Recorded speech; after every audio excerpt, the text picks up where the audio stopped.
Masak daging sapi campur sereal? Ini kisah emergency steak di Perang Dunia II. Welcome to Sejarah on a Plate, episode 19. Satu hari satu sejarah. Di tahun 1940-an, Amerika lagi perang besar. Daging, telur, susu semuanya dirationing alias dibatasi. Bahan makanan utama dikirim ke tentara, tapi rakyat tetap butuh makanan. Maka pemerintah lewat USDA War Food Administration ngasih solusi. Campur daging, oatmeal, dan bawang, tapi di sini gue pakai sereal. Terciptalah emergency steak. Perusahaan seperti Quaker Oats dan General Mills bantu promosi. Hello, I'm Betty Crocker. Itu adalah suara dari Betty Crocker, karakter fiktif buatan General Mills. Tapi tahun 1943 dia jadi ikon dapur nasional. Dia mengajarkan rakyat buat masak murah, hemat, dan bergizi.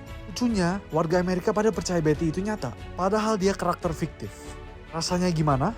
Agak lembut dan kenyal, sedikit gurih dari bawang. Tapi buat orang perang, makanan ini rasanya seperti bertahan hidup. Untuk sejarah lainnya, like, comment, share.